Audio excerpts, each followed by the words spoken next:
ప్రియ సహోదరి సహోదరులారా, ఈరోజు సామాన్య కాలంలో 21వ ఆదివారం ఈనాటి పూజలలో కూడా పాల్గొని దేవుని ఆశీస్సులు పొందవలసిందిగా ఈ దివ్య పూజావళి తలకాయ శాంతకుమారి వారి కుటుంబంలో దేవుడు చేసినటువంటి మేలులను కృతజ్ఞతగాను, వారి బిడ్డలు మౌనిక సతీష్ దయసి దక్షాన్ని దీవించినట్లుగా మానస బాగా చదువుకొని పరీక్షలు బాగా రాసి ఉత్తీర్ణత పొందినట్లుగా పూజావళి మరియు ఆ కుటుంబంలో ఆనందించిన తలకాయ శ్రీనివాసరావు రాయప్ప వారి ఆత్మలకు నిత్య విశ్రాంతి కలిగినట్లుగా పూజావళి వందనానం బాలశౌరమ్మ కుటుంబంలో మరణం పొందిన వందనానం శివరి ప్రభాకర్ గారి ఆత్మకు నిత్య విశ్రాంతి కలిగినట్లుగా కుటుంబములకు బాలయేసు ఊరటించినట్లుగా బాలశౌరమ్మ గారికి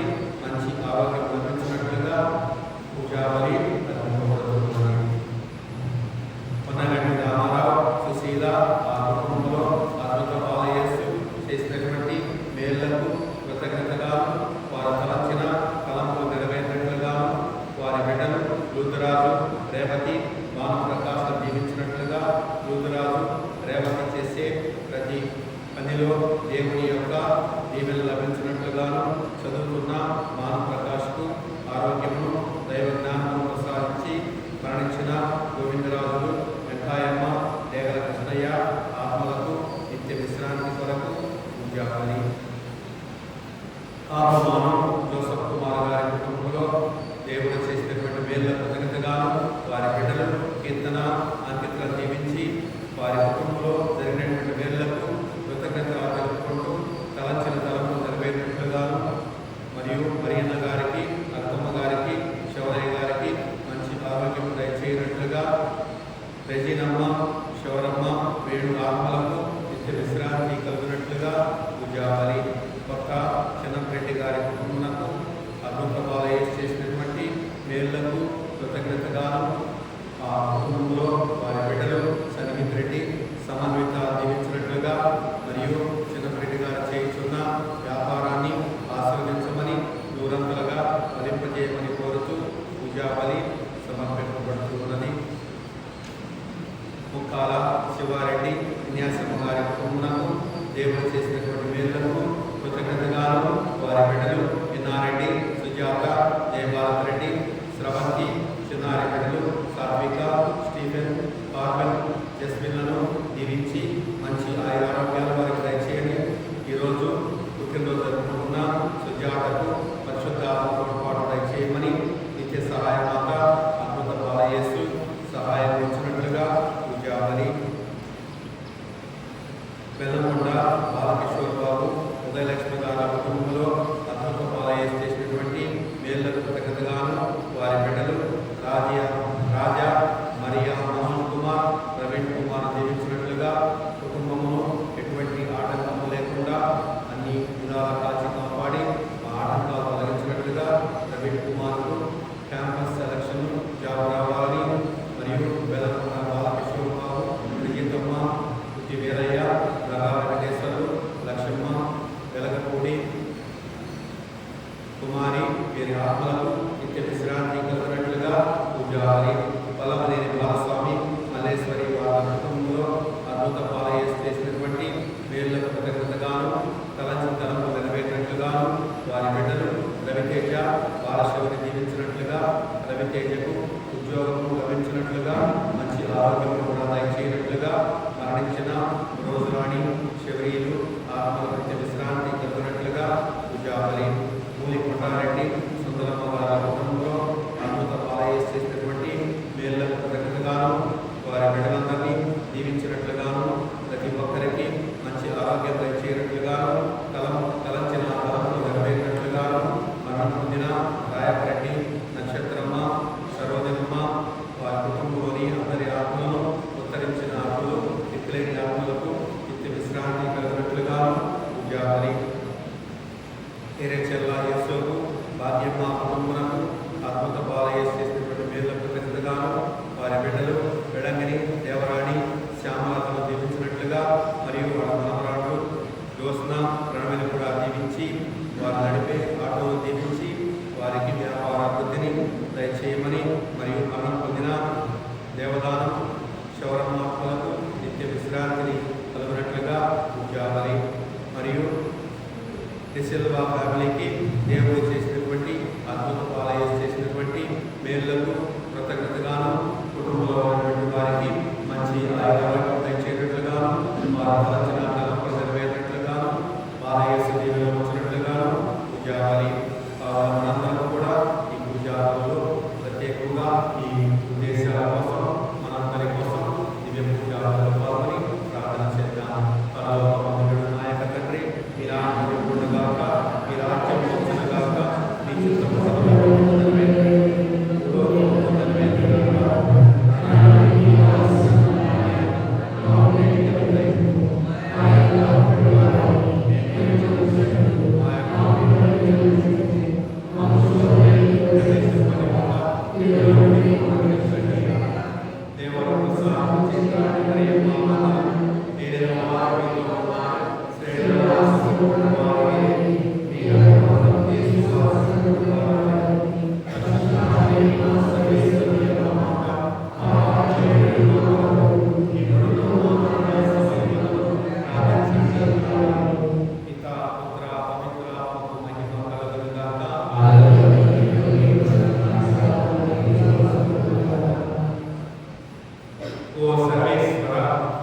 చెవియొగ్గి నా ప్రార్థన ఆలకించండి. నేను మేము నమ్మబడిన మీ దాసులను దాసులను మమ్ము రక్షించండి. ఓ సర్వేశ్వర, నాకు కరుణ చూపుడు. ఎందుకనా ఈ దినమంతయు మేము మీకు మొరపెట్టుకుంటున్నాము. పితా పుత్ర పవిత్ర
విద్య విశ్రాంతి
కాలంలోని 21వ అధ్యాయము ఆదివారము.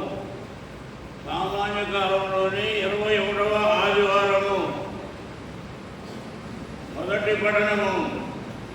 వారు అన్ని జాతుల నుండి మీ స్వదేశీయులను నాకు కానుకగా కొనివస్తురు.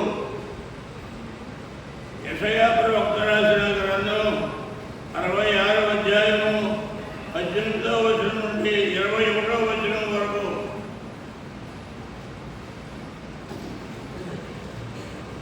యెషయా ప్రవక్త రాసిన గ్రంథం 66వ అధ్యాయము 18వ వచనం నుండి 21వ వచనం వరకు. ప్రభు ఇట్లు పలుకుతున్నాడు, వారి క్రియలు వారి తలంపులు నాకు తెలిసియే ఉన్నవి. అప్పుడు సమస్త జాతులను ఆయా భాషలు మాట్లాడు వారిని సమకూర్చెదను. వారు వచ్చి నా మహిమను వాయించెదరు. కానీ నేను వారిలో కొందరిని మందించును. వారిని నా పేరు వినని నా మహిమ చూడని జాతుల వద్దకు పంపుదును. దూర ప్రాంతములందరి ప్రజల యొద్దకు పంపుదును. వారు తర్షీషు, పూతు, లూదు, తుఫారు, యావాను కావులకు పోయి అతడి జనులకు నా మహత్యమును తెలిగించురు. అన్ని జాతుల నుండి మీ స్వదేశీయులను నాకు కానుకగా కొనివస్తురు.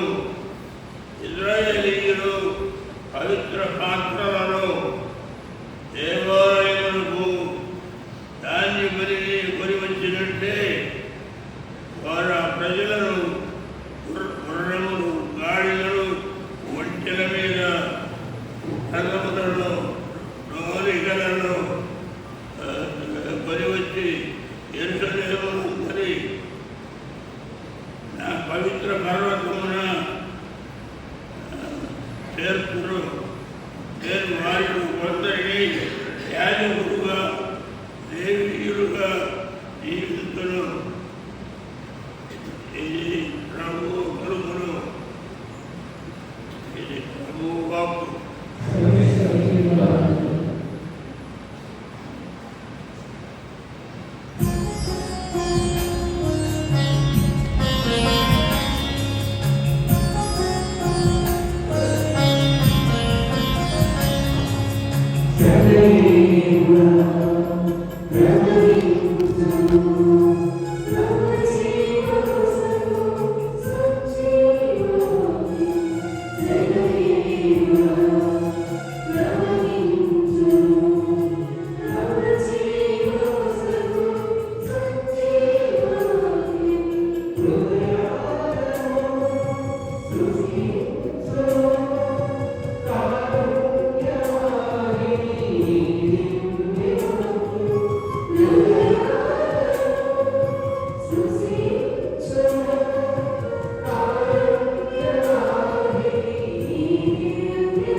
లాజరు సమాధి ఒక ఒక ముఖ్యమైనటువంటి ప్రదేశం.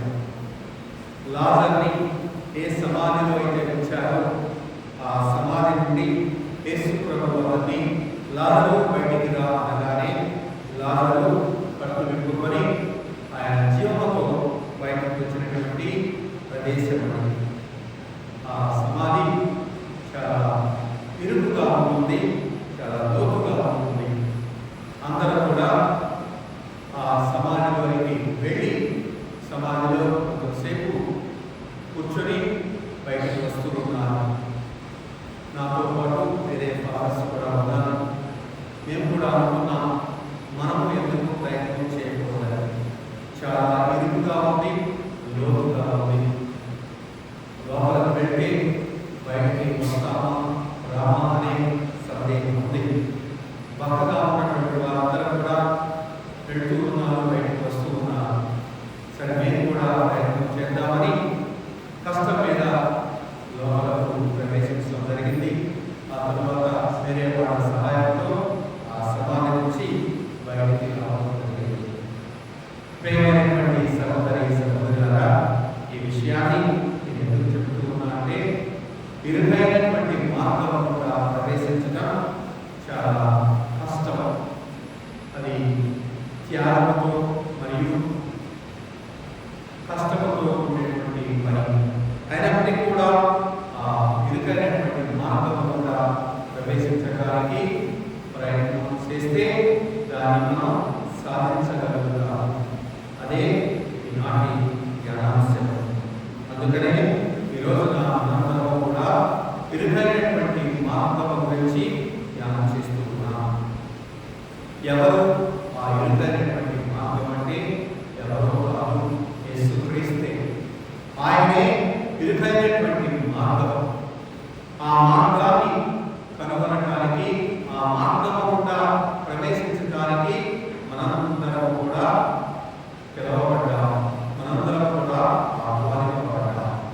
బాప్తిస్మం పొందినటువంటి, జ్ఞానస్నానం పొందినటువంటి మనందరం కూడా ఆ ఇరుకైనటువంటి మార్గం గుండా ప్రయాణం చేసి ఆ ఇరుకైనటువంటి మార్గంలో ప్రవేశించి తండ్రి అయిన దేవుని దగ్గరకు మనందరం కూడా కుమారుడైనటువంటి క్రీస్తు ద్వారా వెళ్ళాలని ఆశిస్తూ ఉన్నాము. మనం ఈ మన యేసు పుణ్యక్షేత్రంలో ప్రవేశించాలంటే మొట్టమొదటిగా ఒక గేటు కూడా లోపలికి రావాలి. ఆ తరువాత మన ప్రధానమైనటువంటి ముఖద్వారం కూడా ఈ ఆలయంలో ప్రవేశించాలి. అనగా మనం ఆ విజ్ఞప్తాన్ని తరువాత మరియు ఆలయంలోకి ప్రవేశించాలి. కాస్త త్యాగం అవసరం, కాస్త శ్రమ అవసరం. ఏదేమైనా ఆ ఇరుకైనటువంటి ఆ ద్వారం గుండా ప్రవేశిస్తే మనకు దర్శనమిచ్చేది క్రీస్తు ప్రభువే, లోక రక్షకుడైనటువంటి ప్రభువే. ఆయన రేయింబవళ్ళు మన కోసం ఆ దివ్య సర్వసార మందసములో వాసం చేస్తూ మనందరినీ కూడా ఆహ్వానిస్తూ ఉన్నారు. ఇరుకైనటువంటి మార్గం అంటే ఏమిటి? ఈరోజు ఆదివారం సెలవు రోజు, వారమంతా కష్టపడి ఒక్కరోజు హాయిగా రెస్ట్ తీసుకుందాం అని మనం భావించవచ్చు. కానీ 7:30 గంటలకు మన బాలయేసు పుణ్యక్షేత్రంలో దివ్య పూజ ఉంది అని మనందరికీ తెలుసు. ఇక్కడ మనం కాస్త శ్రమ తీసుకోవాల్సిందే, త్యాగం చేయవలసిందే. నిద్రలో కొంచెం మనం తగ్గించుకొని పెద్దల లేచి సిద్ధపడి 7:30 గంటల దేవాలయానికి వస్తే ఇరుకైనటువంటి మార్గమును ఎంచుకొని మనం ప్రయాణం చేస్తే అది మనం లభించేది దైవ వాక్కు. ప్రభు యొక్క మాటలు మనం వినగలుగుతూ ఉన్నాం. ఆయన మనతో మాట్లాడుతూ ఉన్నారు మరియు మనతో ఆయన వాసం చేస్తూ ఉన్నారు. ఏ విధముగా అంటే దివ్య సహస్రాల ద్వారా ప్రభు మనలో ప్రవేశిస్తూ ఉన్నారు. కాబట్టి ఇరుకైనటువంటి మార్గం అంటే ఏదో కాదు, యేసుక్రీస్తుని మనందరం కూడా వెంబడించడమే. ఆ యేసు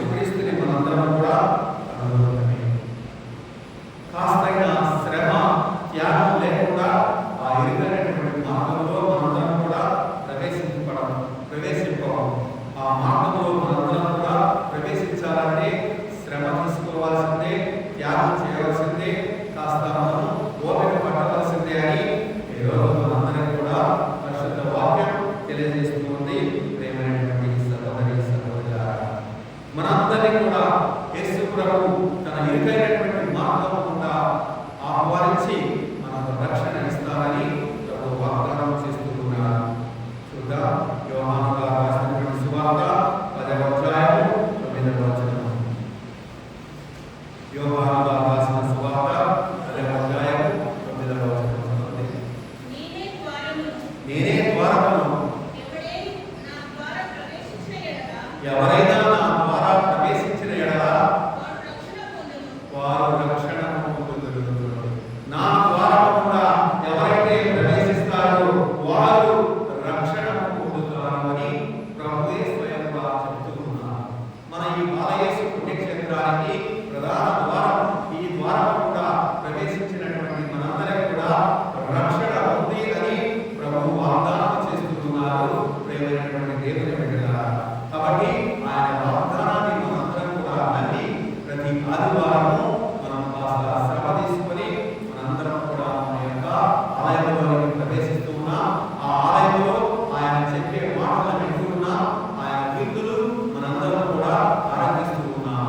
కాబట్టి తద్వారా మనకు రక్షణ బహుమానం వాగ్దానం చేయబడుతుందని మనందరం కూడా అనుకున్నాం. కాబట్టి మనందరం కూడా ఆ ఇరుకైనటువంటి మార్గమును అనుసరించాలని ఏం చేయాలి? 10 ఆజ్ఞలు పాటించాలి. ఆ 10 ఆజ్ఞలుగా కాకుండా 2 ఆజ్ఞలుగా కూడా క్రీస్తు ప్రభు మనకు వహించారు. మొట్టమొదటి ఆజ్ఞ ఏంటి?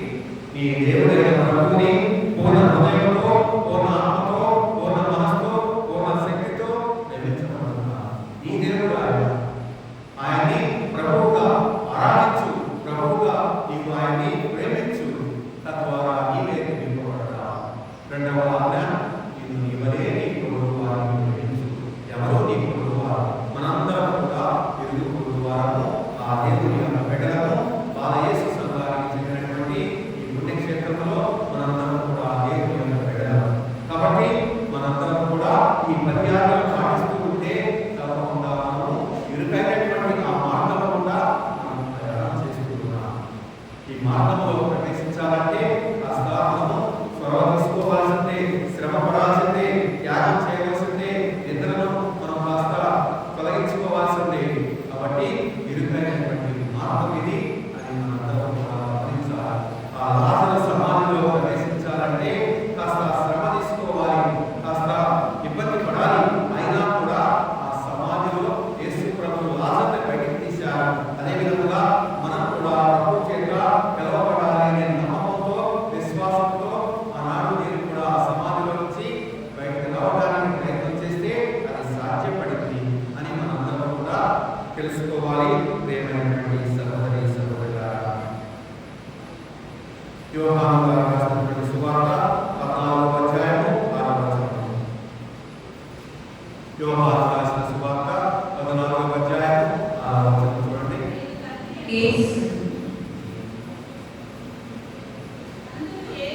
అందుకు యేసు, నేనే మార్గమును, సత్యమును, జీవమును, నా మూలమున తప్ప ఎవరు తండ్రి యొద్దకు రాలేరు. నేనే మార్గము, సత్యము, జీవము అంటున్నాను. నా మూలమున అనగా నా ద్వారా తప్ప ఎవరు తండ్రి యొద్దకు వెళ్ళలేరు. ఆ మార్గము గుండా మనం వస్తేనే ఈ ఆలయంలోనికి మనం ప్రవేశించగలుగుతాం. కాబట్టి తండ్రి ద్వారా మనందరం కూడా మనం దేవుని దగ్గరికి, తండ్రి దగ్గరికి వెళ్ళాలంటే క్రీస్తు ప్రభు ద్వారా మనందరం కూడా ప్రయాణం చేయాలి. మన యొక్క ప్రయాణాన్ని క్రీస్తుతో కొనసాగించాలి. ఆ పవిత్రమైనటువంటి జీవితాన్ని జీవిస్తే తప్ప మనం ఎవరు కూడా తండ్రి దగ్గరికి వెళ్ళలేమని క్రీస్తు ప్రభు చెప్తూ ఉన్నారు. ఆయనే మన యొక్క మార్గం, మన యొక్క సత్యం, మన యొక్క జీవం అని మనందరం కూడా నమ్ముతూ ఉన్నాం. ప్రేమైనటువంటి దైవ బిడ్డలారా, కావున క్రీస్తు ప్రభు అందరి యొక్క మార్గము, ఆయనే మన యొక్క ద్వారమని ఈరోజు మనందరం కూడా ఉన్నాం. ఇక రెండవ విషయం, మనందరం కూడా ఈ మార్గంలో ప్రయాణం చేయాలంటే ఏమి చేయాలి? మొట్టమొదటి ఈ మార్గం కూడా మనం ప్రయాణం చేయాలంటే ఏమి చేయాలి మనందరం కూడా చూద్దాం. అపోస్తల కార్యములు 16వ అధ్యాయము 31వ వచనంలో మనం చదువుతున్నాం. పౌలు శిలాసులు జైలు అధికారి అడుగుతున్నారు, అయ్యా నేను రక్షణ పొందాలంటే ఏమి చేయాలి అని అడిగితే ఆ పౌలు శిలాసులు ఏమి సమాధానం చెప్తున్నారో అనుకుంటారు. అపోస్తల కార్యములు 16వ అధ్యాయం 31వ వచనం, నీవు ప్రభువైన యేసునందు విశ్వాసముంచు, అట్లు చేసినందు నీవును నీ కుటుంబమును రక్షింపబడును. జైలు అధికారి అడుగుతున్నాడు, అయ్యా మీరు రక్షణ పొందారు, మీరిద్దరు ఆ శిరస్సాలలో మీరు బంధింపబడ్డారు, ఈ గొలుసులకు కూడా విడిపింపబడ్డారు, మీరు రక్షింపబడ్డారు, నేను కూడా రక్షింపబడాలంటే మీరేమి చేయాలంటే పౌలు శిలాసులు చెప్పినటువంటి సమాధానం ఏమిటంటే, నీవు నీ కుటుంబం ప్రభువుని విశ్వసిస్తే మీరు కూడా రక్షింపబడతారు. కాబట్టి మనందరి యొక్క ద్వారం క్రీస్తు ప్రభువే, మన యొక్క విశ్వాసం ఆ ప్రభువే. మనం రక్షింపబడాలన్నా విడిపింపబడాలన్నా మనం ఎవరు నమ్మాలంటే ఆ యేసుక్రీస్తు నమ్మాలి. లోక రక్షకుడైనటువంటి ఆ ప్రభువుని మనందరం కూడా నమ్మాలి అని మనందరం కూడా ఈ రోజున కలిగిన ప్రేమైనటువంటి సహోదరి సహోదరులారా, మన సమీప గ్రామమైనటువంటి కుటుంబాలలో ఒక నెలలోనే దాదాపు 40 మంది చనిపోయారని ఈ రోజు నాకు సహోదరులు చెప్తూ ఉన్నారు. ఎందుకు చనిపోయారంటే మానవ విశ్వాసం సన్నగిలిపోయి నూతన సంఘం వాళ్ళు అంతే ఉన్నారు, మేము అంతే ఉన్నాము. అందుకనే టైఫాయిడ్ జ్వరం వచ్చి అనేక మంది చనిపోతున్నారు. కాబట్టి మేము చాలా హృదయ పరివర్తన చెందాలి, మార్పు పొందాలి. హైందవులేమో బాగా ఉన్నారు, వాళ్ళు గుడ్రాయి పొందిస్తూ వాళ్ళు దీవెన పొందుతూ ఉన్నారు. మేమేదో ఆ గుడ్రాయి దగ్గర శవాన్ని ఉంచామని చెప్పి ఆ అనాథాలన్నీ కూడా మాకు తగులుతూ ఉన్నాయి. కాబట్టి మేము ఏమి చేయాలి అని చెప్పి ఈరోజు హృదయ పరివర్తన చెందాలని వాళ్ళు నిర్ణయించుకున్నారు. మన సిస్టర్స్ కూడా ప్రతి ఆదివారం అక్కడికి వచ్చి వాళ్ళ గృహాలు సందర్శించి వాళ్ళలో హృదయ పరివర్తన మార్పును తీసుకురావాలని ఎంతగానో కుటుంబ సందర్శన చేస్తూ ఉన్నారు. అలాంటి ప్రజలకు బహుశా దేవుడు కనువిప్పు కలిగించడానికి మన సంఘంలో కొంతమంది, నూతన సంఘంలో ఇతర సంఘాల్లో కూడా దాదాపు 40 మంది చనిపోవడం. నేను ఎప్పుడు అటు వెళ్ళినా కూడా మరి ఆ వైపు పెడుతూ ఉంటే తొలపారం గ్రామం పెడుతూ ఉంటాను. ఎప్పుడు చూసినా కూడా ఒక శవం మరి నూతన సంఘం విడుదలపరచబడి ఉంది. ట్రాఫిక్ అంతా ఆగిపోతూ ఉంది. ఏమిటి అంటే ఏదో అనాథం జరుగుతుంది మన సంఘానికి అని భావిస్తూ ఉన్నారు. అందుకనే వాళ్ళు నిర్ణయించుకున్నారు, ఈ రోజంతా కూడా ఉపవాస ప్రార్థన చేయాలి, కుటుంబం అంతా కలిసి బజార్లో తిరిగి పాట పాడుతూ మా మీద ఉన్నటువంటి ఆ శాపం తొలగిపోవాలి అని వాళ్ళు నిర్ణయించుకున్నారు. అదేవిధంగా వచ్చే శనివారం రోహన కథోలిక సంఘస్థులు కలిసి ఒక ఉపవాస ప్రార్థన ఏర్పాటు చేసుకోవాలని నిర్ణయించడం జరిగింది. ఈ విధముగా మరి మనలో హృదయ పరివర్తన అవసరం, మారు మనసు అవసరం, ప్రభు సన్నిధికి మనం రావాలి, మెరుగైనటువంటి మార్గం కూడా పయనించాలి అనే ఆలోచన, అటువంటి తపన వారిలో ఎందుకు కలిగిందంటే వారికి దేవుడు ఈమెను వసతులు గుర్తించబట్టే. కాబట్టి ప్రేమైనటువంటి సహోదరి సహోదరులారా, మనమందరం కూడా ఏమి చేయాలంటే మనం తపన చెందాలి, ప్రభు దగ్గరకు రావాలి, ప్రభు సన్నిధిలో మనం ఆయన వాక్కును ఆలకించాలి, ఆయన విందును మనం చూడాలి అనే ఆలోచన మనందరిలో కూడా కలగాలి. అప్పుడే దేవుడు మనందరినీ కూడా దండిగా దీవించి తన యొక్క ద్వారా కూడా మనందరినీ కూడా ప్రభు సన్నిధికి, దేవుని సన్నిధికి మనం తీసుకువెళ్తారు. రక్షణ పొందే అవకాశాన్ని మనందరం కూడా పొందగలుగుతున్నాం. ప్రేమైనటువంటి సహోదరి సహోదరులారా, యోహాను సువార్త 3వ అధ్యాయం 16వ వచనం.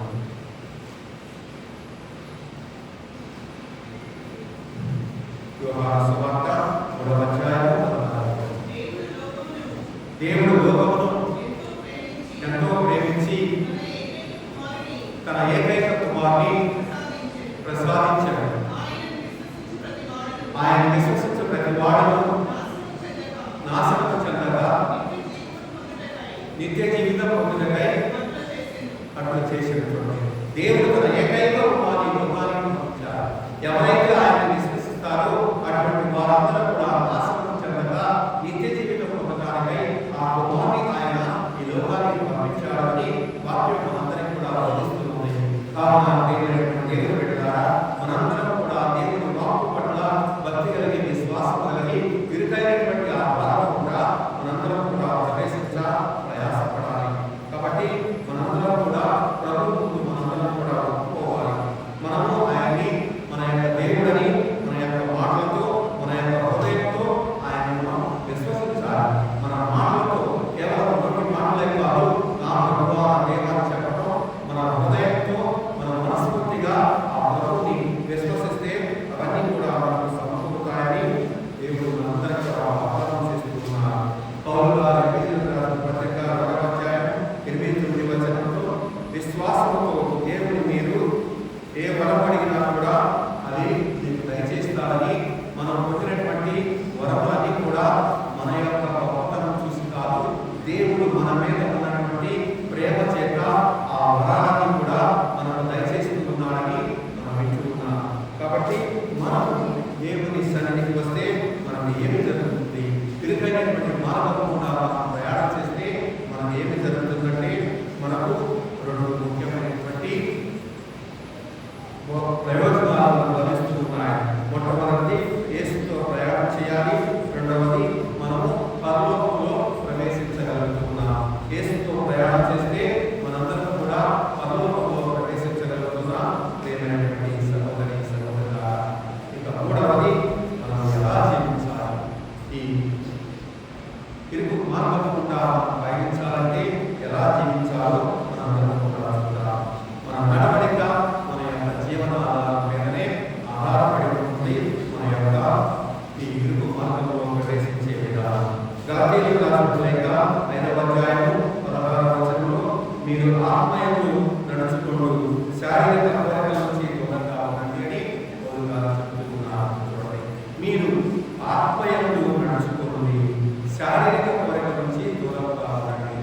శారీరక కోరికలకి ఇంకా ఈరోజు చెప్తున్నా, మంచి బ్రేక్ఫాస్ట్ ఉదయంగా మధ్యాహ్నం లంచ్కి తయారుగా, అది మన శారీరక వాంఛ. ఆత్మవాంఛ ఈరోజు మీకు ఎప్పుడు కావాలి? ఆదివారం దేవుని యొక్క వాక్కులు వినే రోజు. దేవుడు మనందరిలో కూడా దివ్య సర్వసారం ద్వారా క్రీస్తు ప్రభువుని పంపే రోజు అని మనం విశ్వసించి, శారీరక భోజనం కన్నా, శారీరక పక్షత కన్నా ఆధ్యాత్మిక పక్షత కలిగి జీవిస్తే కనుక మనందరం కూడా ఇరుకైనటువంటి మార్గం కూడా ప్రవేశిస్తే ప్రభు సన్నిధిలోకి ప్రవేశిస్తాం. కాబట్టి మనందరం కూడా ధర్మశాస్త్రానికి లోబడి జీవించాలి. ఏమిటి ధర్మశాస్త్రం అంటే? దేవుని యొక్క ఆజ్ఞలు పాటించడమే, తిరుసభ ఆజ్ఞలు పాటించడమే, తిరుసభ పత్రాన్ని మనందరం కూడా ఎల్లప్పుడూ కూడా అనుసరించడమే.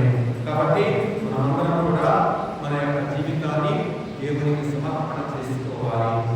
మొట్టమొదటిగా సమర్పణ జీవితం, రెండవది శిలువ జీవితం, మూడవది విశ్వాసంతో మనందరం కూడా జీవించడం, నాలుగవది ఓర్పుతో జీవించడం, ఐదవది ఇతరులతో కాకుండా మనం వేరు చేయబడి జీవించడం. ఇవన్నీ కూడా మనం పాటిస్తే తప్పకుండా అందరం కూడా ఈ ఇరుకైనటువంటి మార్గం కూడా ప్రవేశించగలుగుతాం. సమర్పణ జీవితం మనందరితో కూడా త్యాగంతో ఉండేటువంటి జీవితం. మన ఆత్మని, మన యొక్క శరీరాన్ని దేవునికి సమర్పించుకొని మనందరం కూడా జీవించాలి. అపోస్తులు, యేసు ప్రభు శిష్యులు ఏం చేశారు? సమస్తాన్ని వాళ్ళు త్యాగం చేసి ప్రభువును అనుసరించారు. అదేవిధంగా ఫ్రాన్సిస్ ఆఫ్ అసిసి ఫ్రాన్సిస్ గారు చివరికి తన మట్టి మీద ఉన్నటువంటి బట్టలు కూడా నా తల్లిదండ్రులు నాకు ఇచ్చినని చెప్పి ఆ బట్టలు కూడా త్యజించి ఆయన సమర్పణ చేసుకున్నాడు. ఆ విధంగా ప్రభు యొక్క మార్గంలో ప్రవేశించారు. తర్వాత రెండవది శిలువతో జీవితం. ఏ విధంగా ఒక అంటుని కనుక మనం ఏర్పాటు చేసుకుంటే, ఆ మొక్కకు అంటుకట్టబడి ఉంటే ఆ అంటు కూడా పెద్దదవుతుంది, అది కూడా వేరే మొక్కగా ఏర్పడుతుంది. అదేవిధంగా మనం కూడా శిలువతో అంటుకట్టబడి ఉండాలి. శిలువతో మనందరం కూడా ముడిపెట్టబడి ఉండాలి. అప్పుడే మనమందరం కూడా ఇరుకైనటువంటి మార్గం కూడా ప్రయాణం చేయగలుగుతాం. ఇక మూడవది మనందరం కూడా విశ్వాస జీవితం. విశ్వాసమే మనందరికీ కూడా ఈరోజు ఇక్కడ కూర్చోబెట్టింది. ఈ ప్రభు వాక్యాన్ని వినడానికి మనందరం కూడా నీతివంతమైనటువంటి జీవితాన్ని జీవించడానికి ప్రయాసపడాలి. యోహాను సువార్త 11వ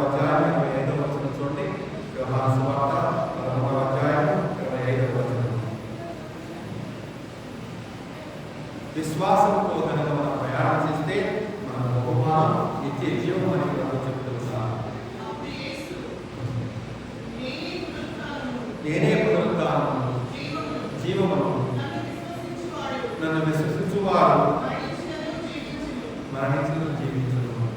విశ్వాసం మనకు బహుమానం ఇస్తుంది. మనం మరణించినా జీవిస్తాం.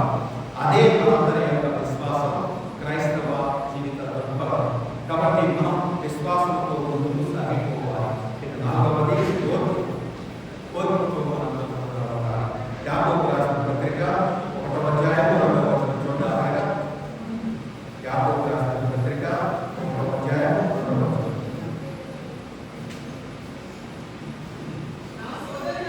నా సోదరులారా,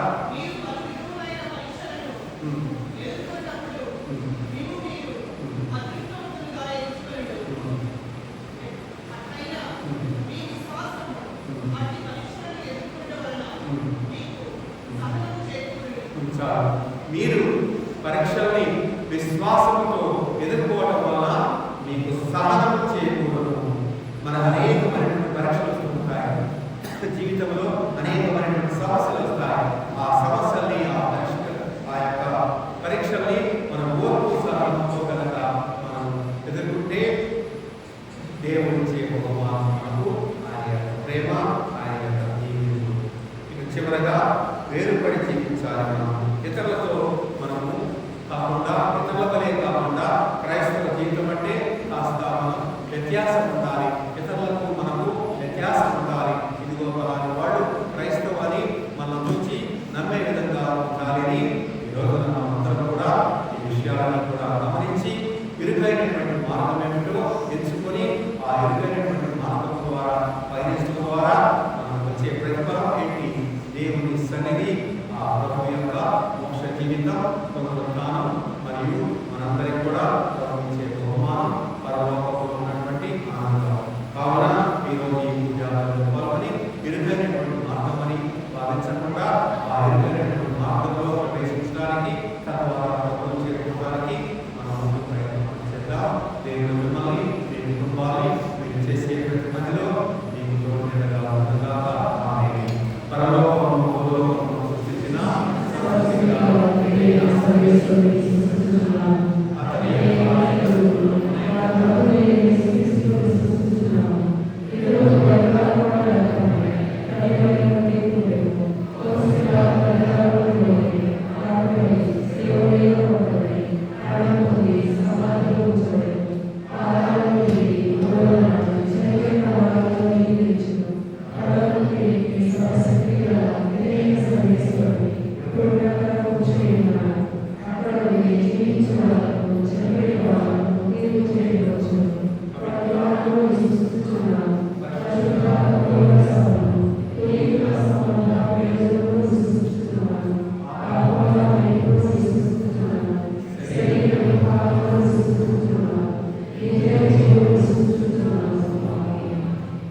ప్రియ సహోదరి సహోదరులారా, దైవరాజ్యమునకు అందరము ఆహ్వానితులమే అని ప్రభువు తెలియజేస్తున్నారు.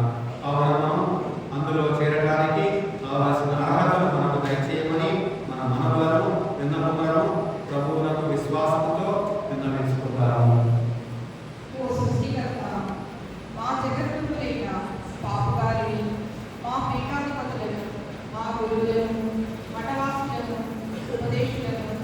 మీ కృపలో నిండుగా దీవించండి.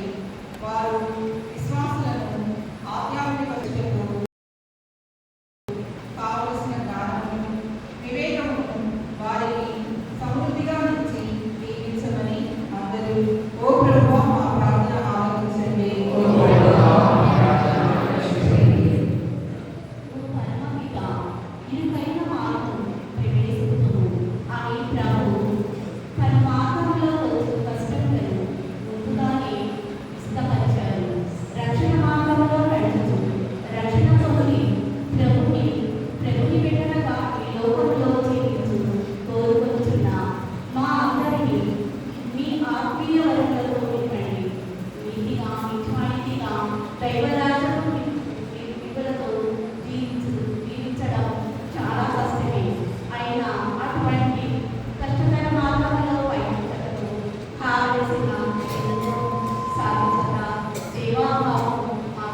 మీరు నిండుగా మెండుగా దీవించమని అందరూ ఓ ప్రభువా మా ప్రార్థన ఆలకించుము. ఓ శాంతిదాత, మా కుటుంబంలో చనిపోయిన వారి ఆత్మశాంతి కోసం మేము ప్రార్థించుచున్నాము.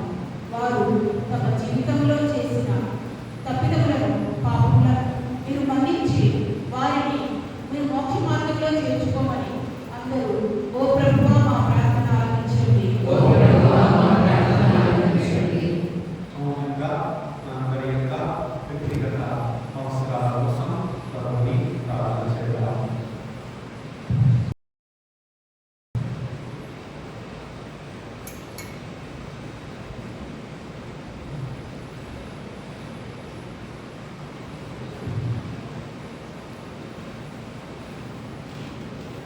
ప్రార్థించుదాము.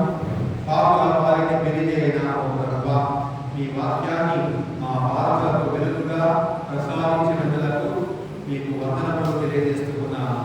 మేమంతా మీ ఇరుకైన మార్గంలో నడుస్తూ రక్షణ పొందినట్లు మా కుటుంబాల్లోని ప్రతి ఒక్క బిడ్డను దీవించండి. మనాథుడైన క్రీస్తు ద్వారా ఈ మనవిని చేయించున్నాము.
సహోదరి సహోదరులారా, మనందరం కలిసి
మీకు కృతజ్ఞత వందనములు చెల్లించుట యుక్తము న్యాయము శ్రేయస్కరము.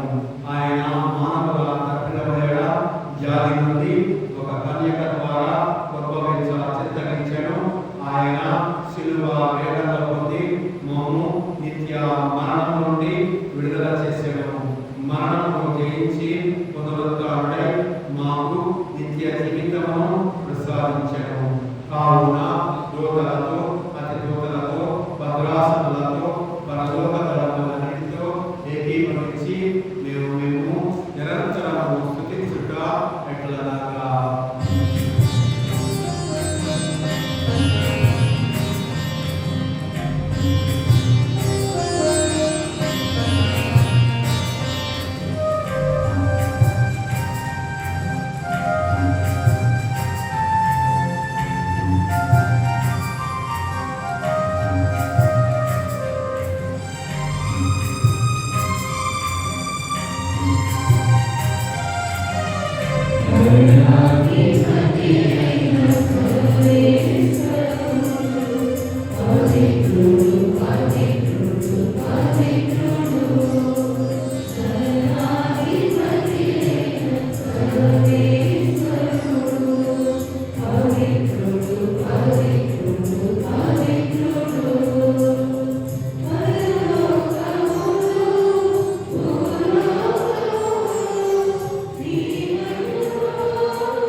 మీరు నిజముగా పరిశుద్ధులు, మీ సృష్టి అంతయు మేము స్తుతించుట యుక్తము. ఏలైనా మీ దివ్య కుమారుడు మా ఏలిన వారైన యేసుక్రీస్తు ద్వారా పవిత్రాత్మ ప్రభావం వలన సమస్తమును పునరుద్ధరించి పవిత్రపరచుచున్నారు. ప్రపంచమాద్యంతము మీ నామమునకు నిర్మలమైన మానవులను అర్పించుటకై ప్రజలను నిరంతరము పిలుచుచున్నారు.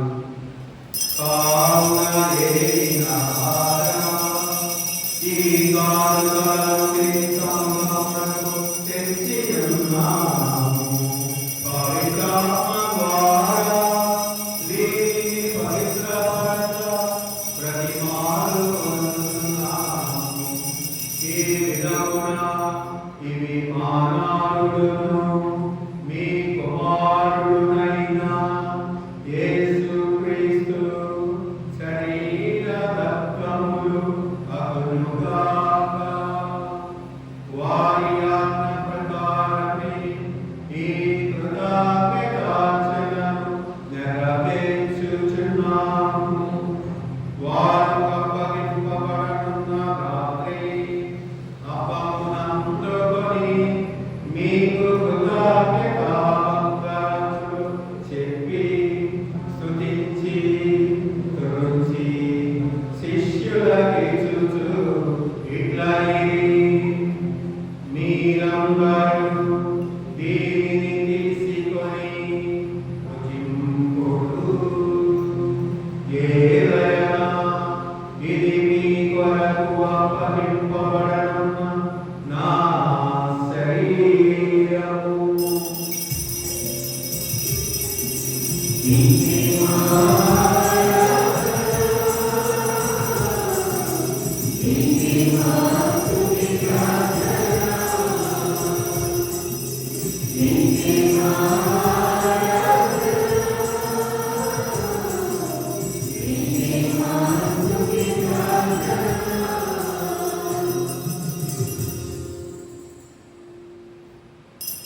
ఈ ప్రేమ ఎందు ఈ లోకమున వేడిన వారిని దయతో మీ చెంతకు చేర్చుకోరండి. మేము అక్కడ చేరి ఈ మహిమను వీక్షించచ్చు విద్యార్థులను పొందుగాక. మా ప్రభువైన క్రీస్తు ద్వారా ఈ మనవి చేయుచున్నాము. వారి ద్వారా మీరు సకల మేళ్లను మా అందరికీ దయచేయుచున్నారు.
ఇదిగో సర్వేశ్వరుని వెనకల లోక పాపములను పరిహరించిన యేసు ప్రభు ఇరుకైన మార్గమును నేనే అని బోధించిన క్రీస్తు ఈ విద్యలో పాల్గొనటకు వచ్చిన మీరు ధన్యులు.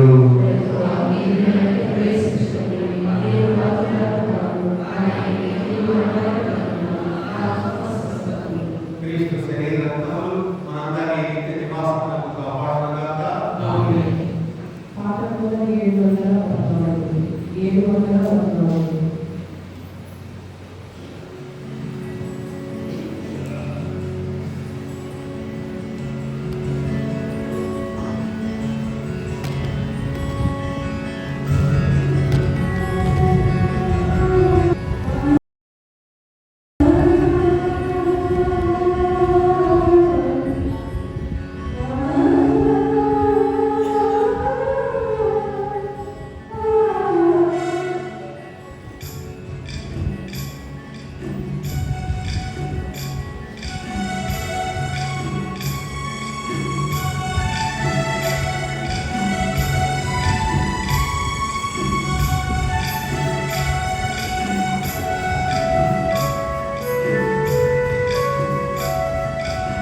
Thank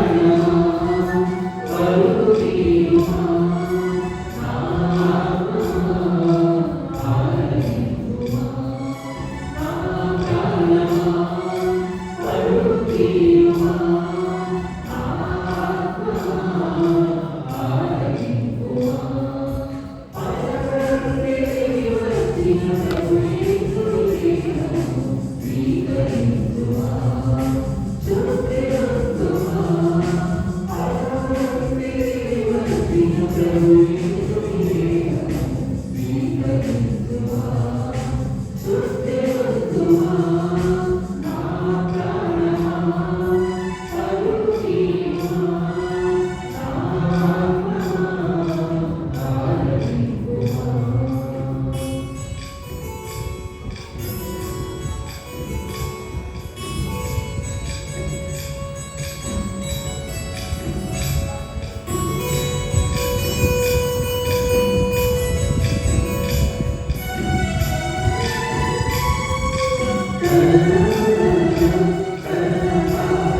ప్రియ సహోదరి సహోదరులారా, పోయిన ఆదివారం సంతా 2,820 రూపాయలు, గురువారం సంతా 410 రూపాయలు.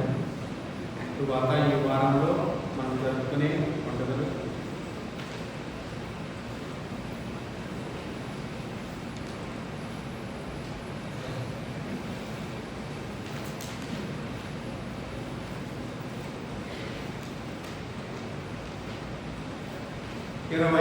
తేదీ ఆగస్టు నెలలో 27వ తేదీ పునీత మోనికమ్మ గారి పండుగ, పునీత అగస్తిన్ గారి పండుగ. ఆ మరుసటి రోజే 28వ తేదీన పునీత అగస్తిన్ గారి పండుగ, 29వ తేదీ పునీత బాప్తిస్మా యోహాను గారి శిరచ్ఛేదన పండుగ. ఈ పండుగల మనందరం కూడా ఈ వారంలో కొనియాడబోతున్నాం. కావున మనందరం కూడా పునీత అగస్తిన్ గారు ఒక వేద పండితుడు, మరి ఆయన తల్లి అయినటువంటి మోనికమ్మ గారు ప్రార్థనా ఫలితముగా అగస్తిన్ గారు ఒక పండితుడు, ఒక పీఠాధిపతిగా ఆయన తిరుసభకు ఎన్నో సేవలు చేసినటువంటి విషయాన్ని మనందరం కూడా స్మరణ చేసుకుంటూ ఉన్నాము. తరువాత సెప్టెంబర్ నెలలో మనం ప్రవేశించబోతున్నాం. సెప్టెంబర్ నెల అంటే మనందరికీ కూడా తల్లి మరియమ్మ గారి యొక్క జన్మదినోత్సవము జ్ఞాపకం వస్తుంది. సెప్టెంబర్ 8వ తేదీ సోమవారం వస్తుంది. అదే రోజున మన గవర్నమెంట్లో ఉన్నటువంటి ఆరోగ్య మాత పుణ్యక్షేత్రంలో పండుగ ఉంటుంది. కాబట్టి సెప్టెంబర్ 7వ తేదీన మనందరం కూడా ఆదివారం వస్తుంది. కాబట్టి ఆ రోజు మన మరియమ్మ గారి యొక్క జన్మదినోత్సవాన్ని కొనియాడుతున్నాము. ఆ విషయాన్ని గమనించి సెప్టెంబర్ 7వ తేదీ అనగా వచ్చే మరియమ్మ గారి 8వ తేదీ అయితే ఆదివారం మనకు 7వ తేదీ వస్తుంది. వచ్చే ఆదివారం కాకుండా వచ్చే ఆదివారం అనగా 7వ తేదీ ఆదివారం వస్తుంది సెప్టెంబర్ నెలలో. 8వ తేదీ మరియమ్మ గారి జన్మదినోత్సవం. కావున మనం సోమవారం అందరం సమావేశం కాలేదు కాబట్టి 7వ తేదీనే మనము మరియమ్మ గారి జన్మదినోత్సవాన్ని కొనియాడుతున్నాము. ఈ విషయాన్ని మన పెద్దలు మరియు సభ్యులు చర్చించి ఏ విధంగా నాకు తెలియజేస్తే కూడా కూడా ఆ పండుగను కొనియాడవచ్చు. ప్రార్థించుదాము. ప్రేమగల తండ్రి అయిన ఓ సర్వేశ్వర, మీ కరుణామయ ఔషధము మాయందు సంపూర్ణముగా పనిచేయనట్లు మీ కృపను మాకు అనుగ్రహింపుము. మేము మీ కనుగొనముగా ప్రవర్తించినట్లు మీ కృపా సహాయమును మాకు ప్రసాదించి అన్నిటి అందు మీ వెప్పునే కోరుకున్నట్లా చేయడు. మా నాథుడైన క్రీస్తు ద్వారా ఈ మనవిని చేయించున్నాము. ప్రభువు మీతో ఉండుగాక.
పరిశుద్ధత కలిగిన సందేశాలు